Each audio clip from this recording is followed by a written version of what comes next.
السلام علیکم ناظرین۔ ایک روایت میں ہے کہ کسی بزرگ کا ایک قبیلے پر گزر ہوا۔ وہاں انہیں ایک قبرستان نظر آیا۔ عصر کے بعد اس میں سے ایک قبر شق ہو گئی اور اس کے اندر سے ایک آدمی نکل آیا۔ اس کا سر گدھے کی طرح تھا اور بدن آدمی کی طرح تھا۔ وہ 3 مرتبہ گدھے کی بولی بولا، پھر اس قبر میں بند ہو گیا۔ پھر ان بزرگوں نے اس بستی میں اس قبر والے کا گھر تلاش کیا اور اس کی بیوی سے دریافت کیا کہ یہ کیا ماجرا ہے۔ اس کا پورا حال پوچھا تو اس نے بتایا کہ یہ آدمی شراب پیتا تھا اور اس کی ماں اسے کہتی تھی کہ بیٹا خدا سے ڈرو اور اس حرام چیز کو استعمال نہ کرو، تو جواب میں وہ ماں کو کہا کرتا تھا کہ تو گدھے کی طرح بولتی اور چلاتی رہتی ہے۔ پھر عصر کے بعد وہ مر گیا۔ اسی وجہ سے عصر کے بعد اس کی قبر پھٹ جاتی ہے اور وہ قبر سے نکل کر 3 مرتبہ گدھے کی آواز نکالتا ہے اور پھر غائب ہو جاتا ہے۔ حضرت حسن رضی اللہ تعالیٰ عنہ بن علی رضی اللہ تعالیٰ عنہ اپنی والدہ ماجدہ سیدہ حضرت فاطمہ رضی اللہ تعالیٰ عنہ کے ساتھ اس خوف سے کھانا تناول نہیں فرماتے تھے کہ کہیں میں ایسی چیز نہ کھا جاؤں جس کی طرف ماں کی نظر پہلے پڑ چکی ہو۔ کھانے کے لیے والدہ ماجدہ کے پوچھنے پر بھی حضرت حسن رضی اللہ تعالیٰ عنہ نے یہی بتایا۔ تب وہ فرماتی، بیٹا میرے ساتھ تم خوشی سے کھاؤ، سب حلال ہے، یعنی کھانے میں سے میرے ساتھ جو چیز بھی کھاؤ میں خوش ہوں۔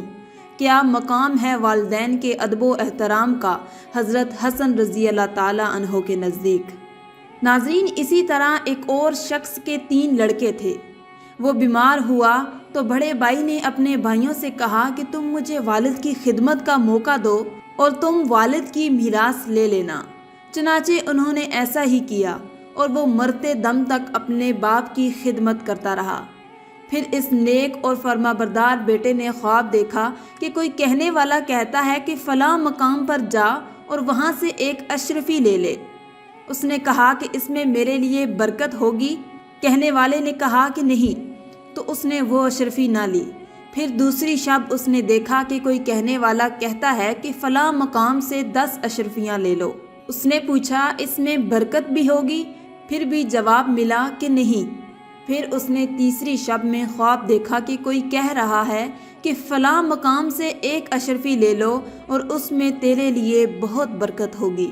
جب صبح ہوئی تو اس نے اس جگہ سے جہاں اس نے خواب میں بتایا تھا وہ اشرفی لے لی اور اس کی ایک مچھلی خریدی۔ جب اس کو صاف کیا تو اس کے پیٹ سے 2 قیمتی لال ملے۔ ان دونوں کو اس نے بادشاہ کے ہاتھ 60,000 اشرفیوں میں فروخت کیا۔ پھر اس نے خواب دیکھا کہ کوئی کہتا ہے کہ تو نے اپنے باپ کی خلوص دل سے جو خدمت کی اور دنیا کے مال و دولت کی ہرس نہیں کی، دنیا میں یہ اس کا صلہ ہے اور آخرت میں اللہ تعالیٰ جو انعام و اکرام عطا فرمائے وہ بے شمار ہوگا۔ ناظرین، آخر میں دعا ہے کہ اللہ تعالیٰ ہمیں نیک اعمال کرنے اور برائی سے بچنے کی توفیق عطا فرمائے، آمین۔ آج کی اس ویڈیو میں تھا بس اتنا ہی۔ مزید ایسی ہی اسلامک ویڈیوز کے لیے آپ ہمارے اس چینل اللہ کی شان کو سبسکرائب کر دیں اور ساتھ میں موجود بیل کے آئیکن کو دبا کر آل پر کلک کر لیں۔ شکریہ۔